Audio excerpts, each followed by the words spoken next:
ربي اشرح لي صدري ويسر لي أمري واحلل عقدة من لساني يفقهوا قولي. قال ربي اشرح لي صدري ويسر لي أمري واحلل عقدة من لساني يفقهوا قولي. ربي زدني علما وارزقني فهما ربي يسير ولا تعسر وتمم بالخير.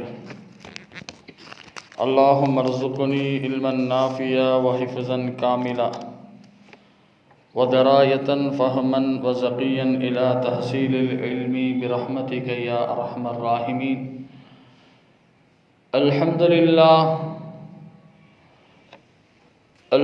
لله رب العالمين والعاقبة للمتقين والصلاة والسلام على سيد الأنبياء وسيد المرسلين. أما بعد، فقد قال الله تبارك وتعالى في القرآن المجيد والفرقان الحميد: أعوذ بالله من الشيطان الرجيم بفضل بسم الله الرحمن الرحيم واركعوا مع الراكعين. صدق الله العظيم وصدق رسوله النبي الأمين المتين الكريم، ونحن على ذلك من الشاهدين والشاكرين والحمد لله رب العالمين.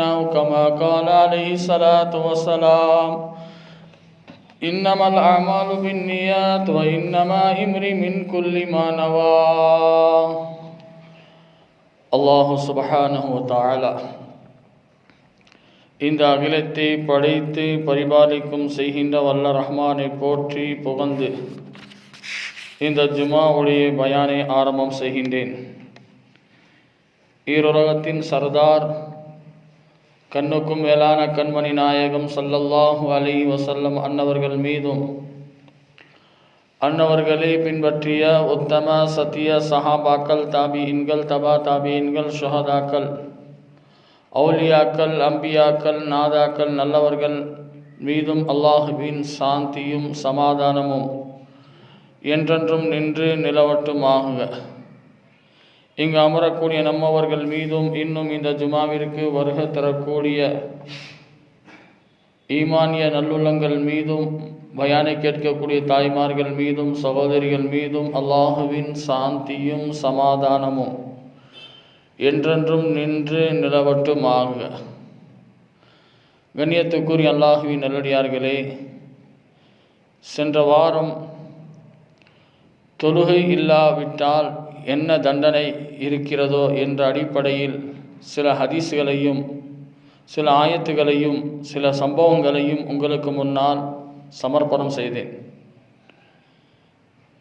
இன்றைக்கு தலைப்பாகிறது ஜமாத்துடைய ஃபஸாயில், ஜமாத்துடைய சிறப்புகள். இந்த ஜமாத்துடைய சிறப்புகளை பற்றி பெருமானார் ஸல்லல்லாஹு அலைஹி வஸல்லம் ஏராளமான ஹதீஸ்களையும் சிறப்புகளையும் நமக்கு எடுத்து சொல்லி காட்டியிருக்கின்றார்கள். நம்முடைய வாழ்க்கையில் ஒற்றுமையாக இருக்க வேண்டும், ஜமாத்தாக இருக்க வேண்டும். அப்போ ஜமாத்தாக யார் வாழ்கின்றார்களோ அவர்களுக்கு தீய விஷயங்கள் நடக்காது. எல்லா காரியங்களும் ஒற்றுமையாக தான் இருக்கும். உலகத்தில் வாழும் பொழுது பிள்ளைகள் தாய் தந்தைக்கு கட்டுப்பட்டாதான் அந்த குடும்பம் நன்றாக இருக்கும். உறவுகளை பேணி வாழ்ந்தால்தான் அந்த குடும்பம் அதிகமாக குழப்பங்களை விட்டு இறைவன் பாதுகாப்பான். இந்த இடத்தில் குடும்பத்திலும் ஒற்றுமை கிடையாது, உறவினர்களிடத்திலும் பேணுதல் கிடையாது. அப்போ எப்பொழுது நாம் ஜமாத்தாக ஆக முடியும்?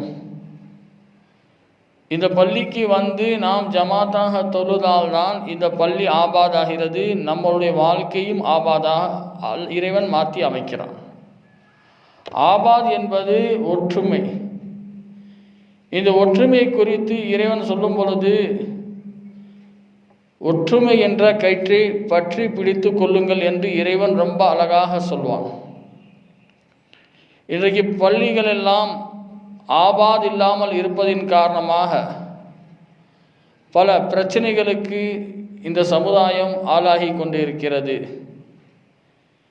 ஒரு கவிஞர் அழகாக சொல்வார்கள், तुम्हें नमाज पढ़ने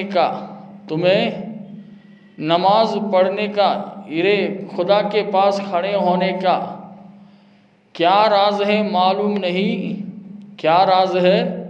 मालूम नहीं कौन सा गुनाह तुमसे हुआ है इसके वजह से तुमको सज़ा नसीब नहीं हुआ है.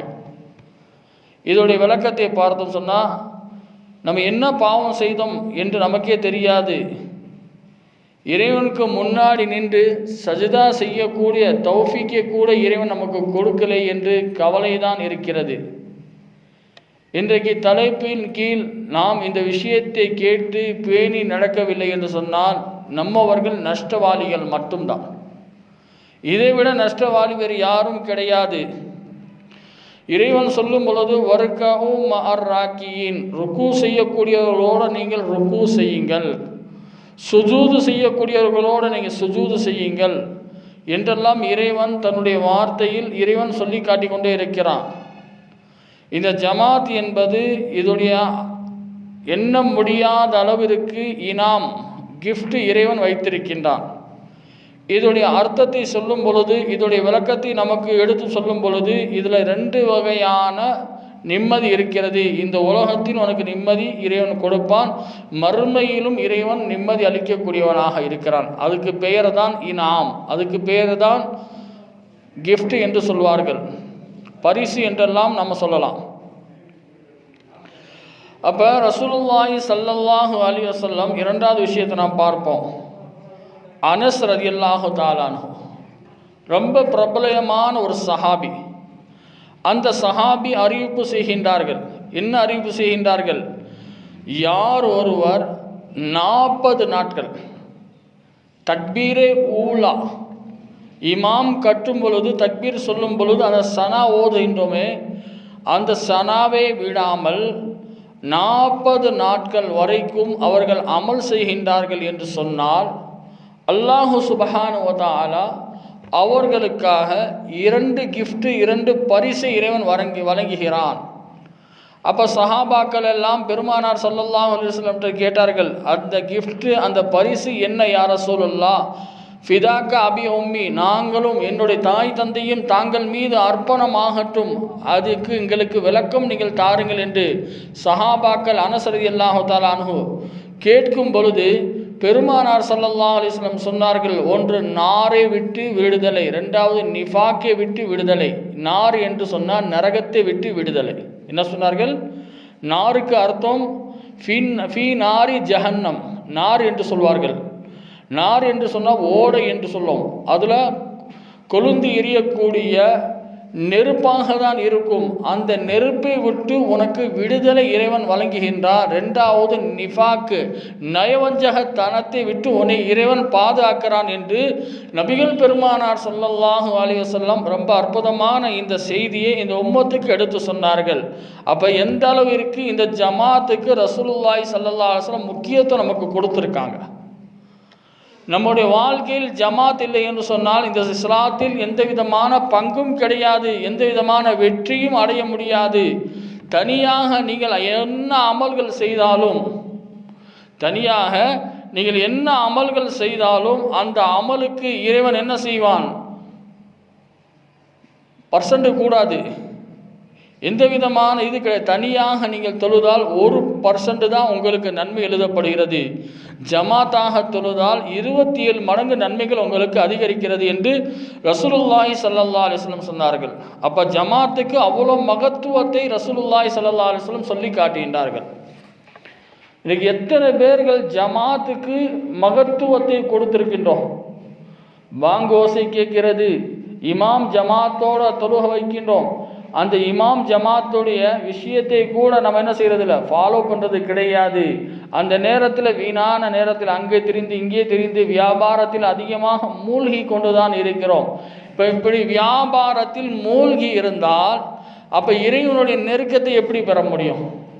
இறைவனுடைய ரிலாவை எப்படி பெற்றுக்கொள்ள முடியும்? இறைவனுடைய லிகாவை, அற்புதத்தை எப்படி காண முடியும்? சவுதியில் கூட பாருங்கள், பாங்கு சொன்ன உடனே எல்லா கடையும் அப்படியே இருக்கும், தொழுக போயிடுவாங்க. எல்லா கடையும் அப்படியே இருக்கும். பாங்குடைய சப்தம் கேட்ட உடனே ஹலாஸ் ஹலாஸ், செல்லுங்க செல்லுங்கன்னு சொல்லி என்ன செய்வாங்க? விரட்டுவார்கள். தொழுகையுடைய நேரம் நெருங்கிருச்சுன்னு சொல்லி. இன்றைக்கி பாங்கு சொன்னால் கூட பள்ளிக்கு வர்றதுக்கு இந்த உம்மத்து தயாராக இல்லை. பாங்கு சொன்ன பிறகு கூட இந்த உம்மத்து பள்ளியில் வந்து அமல் செய்யணும், இபாத செய்யணும், இமாம் ஜமாத்தாக நாம் தொழுகையில் கலந்து கொள்ளணும், அந்த எண்ணமே நம்மள்கிட்ட வரல. எப்படி நம்ம வெற்றி அடைய முடியும்? அடுத்த ஒரு விஷயத்தை பார்ப்போம். ஒரு திருமணம் நடக்கிறது, அழைப்பு கொடுத்தார், குடும்பத்தோடு வாருங்கள். அந்த திருமணம் மஹால் ஜொலிக்கிறது, கண்ணுக்கு எற்ற அளவுக்கு மக்கள்களும் ஆண்களும் பெண்களும் நிறைந்து இருக்கின்றார்கள். கேட்டால் அழைப்பு கொடுத்தவர் கோவித்துக் கொள்வாராம். அழைப்பு கொடுத்தவர் கோவித்துக் கொள்வார். ஏன் என்னுடைய காரியத்துக்கு நீங்கள் வரலன்னு சொல்லி. இவர் யார்? அல்லாஹ்வுடைய அடியான். அல்லாஹ்வுடைய அடியான் கோவிக்கக்கூடாது என்று நமக்கு வருகிறது. அல்லாஹ் நம்மளை கோவிக்கிறானே, இது என்னைக்காவது பயம் வந்திருக்கா? அல்லாஹ் நம்மளை கோவிக்கிறானே, என்னைக்காவது பயம் வந்திருக்கா? பாங்கு சொன்னோட கூட உள்ளே வர்றதுக்கு மனசு வர மாட்டுது. ஆனால் அந்த சபையில் பார்த்தா பரக்கத்தாக நியாமத்தாக கூட்டம் கூட்டமாக இருக்கிறோமே, அவருக்கு அழைப்பு கொடுத்து நமக்கு மரியாதை கொடுத்து நமக்கு பத்திரிக்கை வைத்து நமக்கு இன்வைட் பண்ணி நம்ம உள்ளே போகும்போது வாங்கன்னு சொல்கிறாங்களே, அது அவர்களுக்கு பெரிதாக தெரிகிறது. இதே தான் இறைவன் சொல்லுகின்றான், என்னுடைய கட்டளைக்கு நீ கீழ்படி, உனக்கு எல்லா வகையான நியாமத்துகளை நான் இறக்குறேன் அல்லாஹ் தஆலா சொல்கிறான். அதை விட இன்னொரு கூத்து, சினிமா ஹாலில் டிக்கெட் வாங்குறதுக்கு கூட லைனில் நின்று அவ்வளோ ஆவேசமாக, நான் 5 டிக்கெட் வாங்கினேன், நான் 10 டிக்கெட் வாங்கினேன், இந்த படத்தை பார்க்காம நான் போக மாட்டேன், அந்த ஹராமான விஷயத்துக்கு கூட கூட்டம் கூட்டமாக தான் மனிதர்கள் சென்று கொண்டிருக்கிறார்கள். இதில் எந்த விதமான நன்மையும் கிடையாது. கொஞ்ச நேரம் பள்ளியாசல உட்கார்ந்தா கூட உங்களுக்கு நன்மை எழுதி கொண்டே இருப்பார்கள். ரசூலுல்லாஹி ஸல்லல்லாஹு அலைஹி வஸல்லம் சொன்னார்கள், ஒவ்வொரு 8க்கும் நன்மைகள் எழுதப்படுகிறது என்று சொல்லப்படுகிறது. ஜும்மாவுக்கு பாங்கு சொன்ன உடனே ஒவ்வொருத்தர்களும் தன்னுடைய கடையை அடைத்துவிட்டு அந்த பாங்கு சொன்ன பிறகு நேராக பள்ளியாசலுக்கு வந்தால் அவர்களால் உண்மையான முஸ்லீமாக இருக்க முடியும். யாரும் தப்பாக எடுத்துக்கொள்ள வேண்டாம். ஹக்கை சொல்வது என்னுடைய கடமை, ஹக்கை சொல்வது என்னுடைய கடமையாக இருக்கிறது. அந்த கடமை ஏற்றுக்கொண்டு நடக்கிறதோ நடக்காததோ அது உங்களுடைய விருப்பமாக இருக்கட்டும், எதிர்ப்பாக இருக்கட்டும். என்ற சத்தியத்தை சொல்வதற்காக தான் நபிகள் நாயகம் ஸல்லல்லாஹு அலைஹி வஸல்லம் வாரிசுடைய பொறுப்பாக இருக்கிறது. ஏனென்றால் சத்தியத்தை நாங்கள் எடுத்து சொல்லிக்கொண்டே இருப்போம். எப்போ வரைக்கும் இறைவன் எங்களுக்கு எப்போ வரைக்கும் நாடுகின்றானோ அது வரைக்கும் இந்த உம்மத்துக்கு உண்மையான விஷயத்தை எடுத்துக்கொண்டே நாங்கள் இருப்போம். ஏன்னா உம்மத்துகள் சரியாக வேண்டும், எல்லா மக்கள்களும் தொழுவாளியாக வேண்டும், இறைவனுடைய நெருக்கத்தை பெற வேண்டும் என்பதற்காக தான் இந்த தலைப்பை நான் எடுத்திருக்கின்றேன். அடுத்து இன்னொரு விஷயத்தை பாருங்கள். யார் ஒருவர் 40 நாட்கள் ஜமாத்தை விடாமல் தொழுது வருகின்றார்களோ, தக்பீரே உலா ஃபவுத்தாகாமல் அதை வருகின்றார்களோ, அவர்களுக்காக ரசூலுல்லாஹி ஸல்லல்லாஹு அலைஹி வஸல்லம் சொன்ன ஒரு அந்தஸ்து, சொன்ன ஒரு சிறப்பு, முனாஃபிக் தனம் நயவஞ்சகத்தனத்தை விட்டும் இறைவன் பாதுகாக்கிறான் என்றெல்லாம் சொல்வார்கள். ரசூலுல்லாஹி ஸல்லல்லாஹு அலைஹி வஸல்லம் நரகத்தை விட்டும் உங்களுக்கு பாதுகாப்பு, நயவஞ்சகத்தனத்தை விட்டு உங்களுக்கு பாதுகாப்பு கிடைக்கும் என்று ரசூலுல்லாஹி ஸல்லல்லாஹு அலைஹி வஸல்லம் சொன்னார்கள். அடுத்து சொன்னார்கள் ரசூலுல்லாஹி ஸல்லல்லாஹு அலைஹி வஸல்லம், சில ஹதீஸ்களில் சொல்லப்படுகிறது, இமாம் ஜமாத்தாக யார் பள்ளிக்கு வந்து தொழுகின்றார்களோ 27 மடங்கு அந்தஸ்து அவர்களுக்கு உயர்ந்து கொண்டே இருக்கும் என்றெல்லாம் நபிகள் பெருமானார் ஸல்லல்லாஹு அலைஹி வஸல்லம் சொன்னார்கள். வாழ்க்கை இறைவன் கொடுத்திருக்கின்றான், அந்த வாழ்க்கைக்கு பிறகு மவுத் இருக்கிறது. அந்த மவுத்துக்கு பின்னாடி இறைவன் உயர்ந்த அந்தஸ்தை கொடுக்கக்கூடியவனாக இருக்கிறான். அந்த உயர்ந்த அந்தஸ்து ஒன்று நரகமாக இருக்கலாம், ஒன்று சொர்க்கமாக இருக்கலாம். அவரவர் அமலுக்கு ஏற்றவாறு இறைவன் எல்லாத்தையும் வழங்கி கொண்டு தான் இருக்கிறான். இறைவன் எல்லாத்தையும் வழங்கி கொண்டு தான் இருக்கிறான் என்று ரசூலுல்லாஹி ஸல்லல்லாஹு அலைஹி வஸல்லம் சொல்லி காட்டுகின்றார்கள். அப்போ இந்த விஷயத்தை நாம் பார்க்கும் பொழுது இமாமே அபு ஹனீஃபா நம்முடைய மார்க்கத்துடைய இமாம், அவருடைய மாணவர் முஹம்மது பின் சிமா ரஹமத்துல்லாஹி அலை, அவருடைய வாழ்க்கை வரலாறுகளை பார்ப்போம். இறைவன் இவருக்கு ஆயுள் கொடுத்தது 130 வருஷம், 130 ஆண்டு இவருடைய ஆயுள். இந்த ஆயுளில் இவர் என்ன செய்தார்கள் என்று, என்ன சாதனை செய்தார் என்று நாம் பார்க்கும் பொழுது, அவர்கள் 40 ஆண்டுகள் தக்பீரே தஹரீமாவை விடாமல் தொழுது வந்தார்கள். என்ன செய்தார்கள்?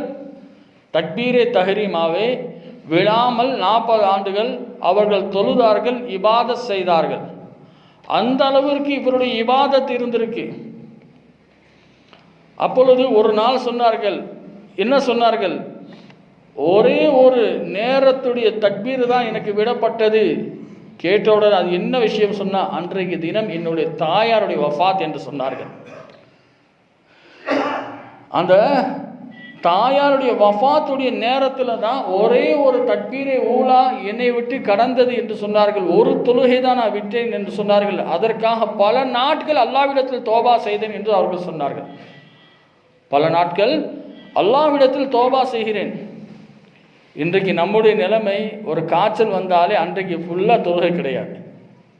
ஒரு தலைவலி வந்தாலே ஃபஜர் போயிடுது. உடம்பு ஒரு வயிற்று வலி வந்தாலே இபாதத்து பக்கமே நம்ம நெருங்க மாட்டோம். ஆனால் இந்த இடத்துல ஒரு ஹதீஸை நம்ம நினைவில் வைக்க வேண்டும். பெருமானார் ஸல்லல்லாஹு அலைஹி வஸல்லம் அந்திம காலத்தில் அவர்கள் நடக்கக்கூட முடியல. ரசூலுல்லாஹி ஸல்லல்லாஹு அலைஹி வஸல்லம் மூலம் 2 சஹாபாக்களுடைய உதவியை கொண்டு பள்ளிக்கு வந்து தொழுதார்கள் பெருமானார் ஸல்லல்லாஹு அலைஹி வஸல்லம். அப்பொழுது கூட ஜமாத்தை விடவில்லை ரசூலுல்லாஹி ஸல்லல்லாஹு அலைஹி வஸல்லம். கடுமையான காய்ச்சல்ல கூட ரசூலுல்லாஹி ஸல்லல்லாஹு அலைஹி வஸல்லம் பள்ளிக்கு வந்து ஜமாத்தாக தொழுதார்கள். ஆனால் ஜமாத்துக்கு முக்கியத்துவம் இன்றைக்கு நாம் கொடுப்பதே கிடையாது. அந்த அளவுக்கு நம்மவர்கள் பலகீனமானவர்களாக வாழ்ந்து கொண்டு இருக்கிறோம். இன்றைக்கி ஜமாத் சென்று விட்டதா, அதை பற்றி ஒரு கவலை கிடையாது, ஒரு சிந்தனை கிடையாது. இந்த ஜமாத்தை நம்மளை விட்டு போயிருச்சேன்னு சொல்லி ஒரு பயம் நம்மள்கிட்ட இல்லை. இன்றைக்கி சஹாபாக்கள்கிட்ட பயம் இருந்துச்சு. ஒரு ஒக்து போய்விட்டதா, அந்த ஒக்து போய் தொழுகணும் என்று பயம் இருந்துச்சு. நல்லடியார்கள்ட்ட அந்த பயம் இருந்துச்சு. இன்றைக்கு நம்மவர்களுக்கு பாங்கு சொன்னால் கூட அந்த பயம் வருவதே கிடையாது. முதலில் நமக்கு வரக்கூடியது இறை அச்சம்தான் வர வேண்டும், இறைவனுடைய பயம்தான் வர வேண்டும். இறைவனுடைய பயம் வந்துவிட்டால் நம்முடைய அமல் எல்லாம் சிறப்பாக மாறிவிடும். அந்த பயத்தை நாம் கொண்டு வர வேண்டும். அப்போ அல்லாஹ் சுப்ஹானஹு வ தஆலா தொழுகையில் ஏராளமான நன்மைகள் இருக்கிறது. நன்மைகளை பற்றி சொல்ல போனால் சொல்லிக்கிட்டே போகலாம். அவ்வளோ நன்மை அல்லாஹ் தஆலா வைத்திருக்கின்றான். ஃபஜருடைய தொழுகையை யார் வருகின்றார்களோ அவர்களுக்கு சித்தீகீன்களுடைய நன்மைகள் கிடைக்கிறது. நல்லடியார்களுடைய நன்மையில் அவர்களுக்கு கிடைக்கப்படுகிறது. அந்த ஃபஜருக்கு தொழுகைக்கு பிறகு வஃபாத் ஆனால் ஷஹீதுடைய அந்தஸ்து அவருக்கு கிடைக்கிறது என்று சொல்லப்படுகிறது. அப்போ அந்த ஷஹீதுடைய அந்தஸ்தையும் பெற்று யார் ஸொஹருடைய நேரத்தில் தொழுது வருகின்றார்களோ அந்த ஸொஹருடைய ஃபசீலத், அந்த லொஹருடைய சிறப்பு பற்றி சொல்லப்படுகிறது. 5 ஹூர்லீன்கள் வருவார்களாம். அவர்கள் வஃபாத்தான எத்தனை ஹூர்லீன் வருவார்கள்? சொர்க்கத்துடைய இளவரசி 5 ஹூர்லீன்கள் வருவார்கள். 5 மாளிகையிலிருந்து ஹூர்லீன்கள் வருவார்கள். அவர்களுக்கு சுப செய்தியை சொல்லிவிட்டு அவர்கள் புல்சிராத்துடைய பாலத்தில் மின்னல் வேகத்தில் கடப்பார்கள். அவர்களை சொர்க்கத்தில் அழைத்து செல்வார்கள் என்று அந்த ஹூர்லீன்கள் கூட இவர்களுக்காக இஸ்திக்ஃபார் செய்வார்கள். இவர்களுக்காக பாவமன்னிப்பு தேடுவார்கள். இவர்களுக்காக இறைவனிடத்தில் உயர்ந்த அந்தஸ்தை வாங்கி தரக்கூடியவர்களாக அந்த ஹூர்லீன்கள் அந்த அளவுக்கு நமக்கு என்ன செய்வாங்க? அல்லாஹ்விடத்தில் துவா செய்வார்கள். அப்போ அந்த ஸொஹருடைய ஃபசீலத்து, அதோடைய சிறப்பு ஏராளமானதாக இறைவன் வைத்திருக்கின்றான். இன்றைக்கி ஸொஹருடைய தொழுகை கூட நம்முடைய வியாபாரத்தில் செலவு செய்து விடுகிறோம். ஃபஜருடைய தொழுகை தூக்கத்தில் செலவழித்து விடுகிறோம். தூக்கத்தின் மூலமாக செலவழித்து விடுகிறோம். அசருடைய தொழுகையை பார்த்தா பஜாரில் சுற்றுறதுலேயே நம்முடைய டைம் பாஸாக மாறிவிடுகிறது. மகரிபுடைய நேரத்தில் பார்த்தா டிவி சீரியலில் நம்முடைய நேரத்தையும் காலத்தையும் கழித்து விடுகிறோம். இஷாவுடைய நேரத்தில் ஒரு நல்ல ஒரு படத்தை பார்த்துட்டு செல்ஃபோனை பார்த்துட்டு அப்படியே தூங்கிடுறோம். இதுதான் நம்முடைய வாழ்க்கையில் நடக்குது ரெகுலராக. அப்போ எப்படி நம்முடைய தீனை நாம் சரி செய்ய முடியும்? நம்மளே நாம் தான் சரி செய்ய முடியும். வேறு யாரும் திருத்துவதற்காக எந்த தூதர்களும் வரமாட்டார்கள். இந்த பணியை நபிமாருடைய வாரிசாக நாங்கள் தான் இந்த வேலையை உங்களிடத்தில் எத்தி வைக்கக்கூடிய கடமை பெற்றிருக்கின்றோம். அல்லாஹாலா எங்களை பொறுக்கி எடுத்திருக்கின்றான், தேர்ந்தெடுத்திருக்கின்றான். இதெல்லாம் நாங்கள் உள்ளத்தில் வைத்து உங்களுக்கு நல்ல உபதேசம் செய்து நீங்களும் நல்ல அமல்கள் செய்ய வேண்டும், உங்களுடைய குடும்பத்தார்கள் நல்ல அமல்கள் செய்ய வேண்டும், உங்களுடைய குடும்பத்தில் அதிகமாக இபாதத்துடைய பழக்கங்களும் ஆதாத்துகளும் உங்களிடத்தில் வர வேண்டும் என்பதற்காக தான் இவ்வளோ பெரிய தியாகத்தை நாங்கள் செய்து வந்து கொண்டிருக்கின்றோம். தியாகம் இறைவன் எல்லாத்துக்கும் தரமாட்டான். இறைவன் யாரை தேர்ந்தெடுக்கிறானோ அவர்களுக்கும் மட்டும்தான் இறைவன் ஏராளமான விஷயத்தை இறைவன் கொடுத்து கொண்டே வருகிறான் என்று நபிகள் பெருமானார் ஸல்லல்லாஹு அலைஹி வஸல்லம் சொல்லிவிட்டு அடுத்து இன்னொரு ஹதீஸில் பெருமானார் ஸல்லல்லாஹு அலைஹி வஸல்லம் இப்படியும் சொல்வார்கள், ஒருவர் இஷாவுடைய தொழுகைக்கு பிறகு ஃபஜ்ருடைய தொழுகையை தொழுது வருகின்றார்களோ அவர்களுக்காக இப்னு அப்பாஸ் ரலியல்லாஹு தஆலா அன்ஹு தஃப்சீர் கலை வல்லுனர், எல்லா வகையிலும் தேர்ச்சி பெற்றவர், அந்த இப்னு அப்பாஸ் ரலியல்லாஹு தஆலா அன்ஹு ஒரு அற்புதமான ஒரு செய்தியை சொன்னார்கள். இந்த ஃபஜருடைய தொழுகையும் இஷாவுடைய தொழுகை இமாம் ஜமாத்தாக யார் தொழுது வருகின்றார்களோ அவர்களுக்காக இறைவன் சொர்க்கத்தை படைத்திருக்கின்றான். என்ன சொன்னார்கள்? சொர்க்கத்தை படைத்திருக்கின்றான். அந்த சொர்க்கத்துக்குள் ஒரு ஆறு ஓடும். அதனுடைய வலது பக்கமும் இடது பக்கமும் முத்துக்கள் பவளங்கள் உள்ள அந்த மாளிகையை அவர்கள் காண்பார்கள். அந்த நெஹருடைய பெயர் அஃபீஹி என்று சொல்லப்படுகிறது. அந்த அஃபீஹி என்ற அந்த கிணறுக்குள் 70,000 எண்ணங்களுக்காக இறைவனிடத்தில் தஸ்பீ செய்வார்கள். நமக்கு ஒரு நாட்டை 2 நாட்டை கிடையாது, 70,000 நாட்டத்திற்காக நம்ம வாங்க எத்தனை நாட்டம்? 70,000 நாட்டங்களுக்காக. ஒரு கவிஞர் சொல்வார்கள், அழகான ஒரு விஷயம், 40,000 கோடியில் ஒன்று நீ நாடிய நாட்டங்கள் நடக்கிறதா? 40,000 கோடியில் ஒன்று நீ நாடிய நாட்டங்கள் நடக்கிறதா என்று ஒரு கவிஞர் அழகாக பாடுவார்.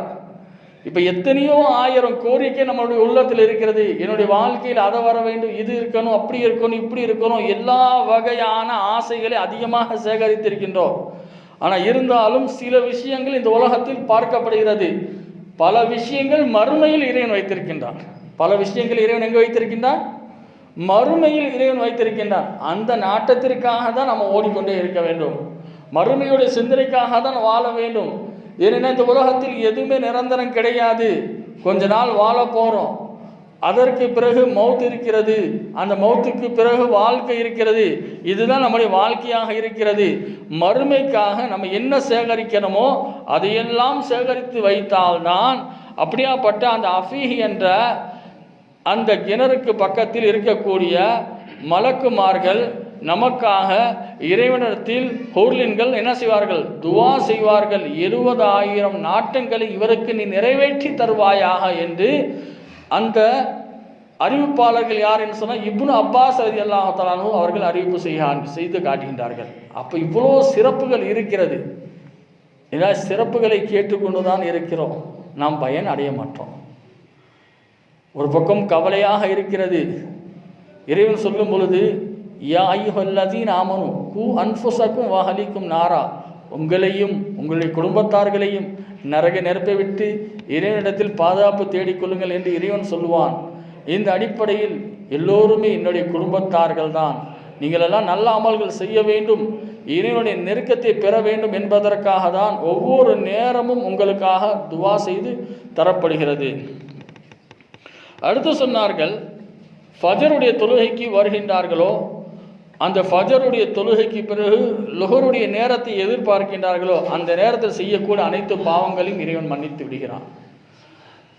லுஹர்லேருந்து அசர் வரைக்கும் செய்யக்கூடிய பாவத்தை அந்த அசர் தொழுத உடனே அவருடைய பாவத்தை இறைவன் மன்னித்து விடுகிறான். இதே போல் அசர்லேருந்து மகரிப் வரைக்கும், மகரிப்லேருந்து இஷா வரைக்கும், இஷாலேருந்து ஃபஜர் வரைக்கும் செய்யக்கூடிய எல்லா பாவத்தையும் இறைவன் மன்னித்து கொண்டு தான் இருக்கிறான். கஃபூர் ரஹீம், அவன் மன்னிக்கக்கூடியவனாக தான் இருக்கிறான் என்று சொல்லப்படுகிறது. அடுத்து இன்னொரு அற்புதமான ஒரு செய்தியை பெருமானார் ஸல்லல்லாஹு அலைஹி வஸல்லம் அவர்கள் சொன்னார்கள், யார் ஜமாத்தாக தொழுது வருகின்றார்களோ சொர்க்கத்தில் ஒரு ஊர் இருக்கிறது, அதுக்கு பேர் ஷஹர் என்று சொல்வார்கள். அதுக்கு பேர் உருதுல ஷஹர் என்று சொல்வார்கள். ஒரு ஊர் இருக்கிறது, அந்த ஊருடைய பெயர் கஸ்ரே அஸ்மத். என்ன சொன்னார்கள்? கஸ்ரே அஸ்மத் பின்துர் ரஹ்மா. இதில் 4000 சிம்மாசனம் இருக்குமா? எத்தனை சிம்மாசனம் இருக்கும்? 4000 சிம்மாசனம் இறைவன் வைத்திருக்கின்றான். இந்த சிம்மாசனத்தை யாருக்கு இறைவன் கொடுக்கிறான் என்று சொன்னால், 5 நேரம் தொழுகை இமாம் ஜமாத்தாக தொழுகக்கூடியவர்களுக்கு அந்த சிம்மாசனத்தை இறைவன் பரிசாக, கிஃப்டாக, இனாமாக இறைவன் கொடுக்கக்கூடியவனாக இருக்கிறான் என்று சொல்லப்படுகிறது. அப்போ அவ்வளோ சிறப்பு அல்லாஹாலா எதில் வைத்திருக்கின்றான் சொன்னால், இந்த தொழுகையிலே தான் அல்லாஹாலா வைத்திருக்கின்றான். மஹ்ஷரில் இருக்கக்கூடியவர்கள் எல்லாம் போராமப்படுவார்களாம். இவருக்கு இந்த அந்தஸ்து எப்படி கிடச்சி, இவருக்கு இவ்வளோ உயர்வு எப்படி இறைவன் கொடுத்தான், இவ்வளோ சிறந்த விஷயத்தை எப்படி இவர் அடைந்தார் என்று மஹ்ஷரில் இருக்கக்கூடிய மனிதர்கள்லாம் பார்க்கும் பொழுது அவர்களுக்காக பதில் அளிக்கப்படுமா? இவர்கள் சதாவும் தன்னுடைய ரப்பை நாடி 5 நேரம் தொழுகக்கூடியவர்களாக இருந்தார்கள். ஒவ்வொருத்தர்களும் ஒவ்வொரு அந்தஸ்தாக இறைவன் எழுப்பப்படுவான். இதையெல்லாம் பார்த்து நாம் ஆச்சரியப்படுவோம், ரொம்ப அதிசயமாக பார்க்கப்படும். அவ்வளோ சிறப்புகளை அல்லாஹாலா வைத்திருக்கின்றான். இந்த சிறப்பு நாம் அனைவர்களும் பெற வேண்டும். இந்த இடத்துல பாருங்க, ஒருத்தருக்கு கண்ணு தெரியலை, ஒரு சஹாபி, அவருடைய பெயர் அப்துல்லா இப்னு மக்தும் ரதியல்லாஹு தஆலா அன்ஹு. யார் அந்த சஹாபியுடைய பேர் என்ன? அப்துல்லா இப்னு மக்தும் ரதியல்லாஹு தஆலா அன்ஹு. அந்த சஹாபி பெருமானார் ஸல்லல்லாஹு அலைஹி வஸல்லம் இடத்துல கேட்குறாங்க, யார் ரசூலல்லாஹ், எனக்கு கண்ணு பார்வை தெரியலை, நான் வீட்டில் தொழுதுக்கலாமா என்று கேட்குறாங்க. என்ன கேட்டாங்க? கண் பார்வை தெரியலை, நான் வீட்டில் தொழுதுக்கலாமா என்று கேட்குறாங்க. ரசூலுல்லாஹ் என்ன சொன்னாங்க?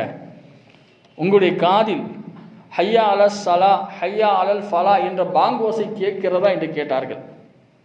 ஹய்யா அலல் ஸலான்னா என்ன அர்த்தம்? தொழுகையின் பக்கம் வாருங்கள்.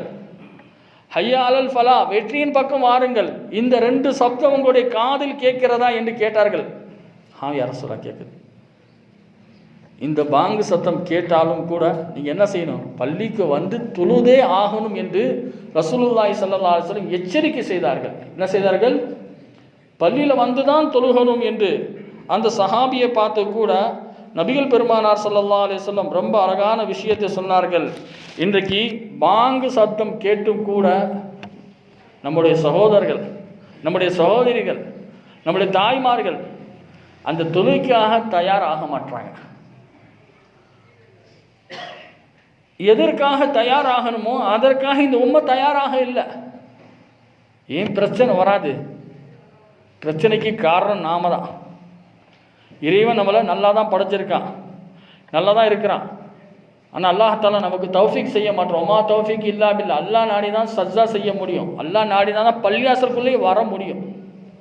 அந்த நாட்டம் நமக்கு இல்லை. நம்முடைய நாட்டம் ஃபுல்லாக உலகமாக தான் தெரிகிறது, பேராசையாக தான் இருக்கிறது. இந்த உலகத்து மேல் அதிகமான பற்று உள்ளவர்களாக தான் வாழ்ந்து கொண்டிருக்கிறோம் ஒழிய இந்த தீன் மீது, இந்த குர்ஆன் மீது, இந்த ஹதீஸின் மீது, நபியுடைய சொல்லின் மீது, நபியுடைய செயலின் மீது நமக்கு எந்த விதமான பற்றும் பாசமும் இல்லாததன் காரணமாக இந்த தீனை விட்டு நாம் ரொம்ப தூரம் போய்கிட்டே இருக்கிறோம். ரொம்ப தூரம் என்று சொன்னால் செல்லக்கூடிய பாதை சொர்க்கமா நரகமா, தீர்மானம் உங்கள் கையில் தான். தீர்மானம் உங்கள் கையில் தான். அப்போ அந்த அளவுக்கு நம்மளோட என்ன செய்கிறது? சரியாக இருக்கிறது. ஒரு இரும்பை இலக்கினால் நல்ல ஒரு கூர்மையான கத்தியை உருவாக்கப்படலாம். அதே போல தங்கத்தை இலக்கினால் நல்ல ஒரு ஹாரை உருவாக்க முடியும். ஒரு மைதா மாவை நல்லா பிணைஞ்சா நல்ல ரொட்டி சுட முடியும். மண்ணை சரியான முறையில் வெட்டினால் அது தோட்டமாக மாறுகிறது. இதே போல மனிதன் தன்மையாக மாறினான், அவர் மனிதனாக மாறுகிறான். மனிதன் ஒரு நல்ல மனிதனாக மாறுகிறான். இதெல்லாம் நம்மள்கிட்ட வர மாட்டுதே. கடுமையான மனிதர்களாக தான் வாழ்ந்து கொண்டிருக்கிறோம். கஷ்டப்படக்கூடிய மனிதர்களாக தான் வாழ்ந்து கொண்டிருக்கிறோம். இறைவனுடைய பாதையில் நாம் வரணும் என்ற அந்த எண்ணங்கள் வந்துவிட்டால் எல்லா கஷ்டம் நம்மளை விட்டு தூராகி விடுகிறதே. எல்லாம் நம்மளை விட்டு ரொம்ப ரொம்ப தூராக சென்று கொண்டே இருக்கிறது. அந்த அளவிற்கு நம்முடைய அடுத்து சொன்னார்கள், எந்த ஊரில் மழை பெய்யலையோ, கவிஞர் சொல்கிறார்கள், எந்த ஊரில் மழை பெய்யலையோ அந்த ஊரில் விவசாயம் அழிந்து போய்விடுகிறது. எந்த ஊரில் மழை பொழியவில்லையோ அந்த ஊரில் விவசாயம் அழிந்து போய்விடுகிறது.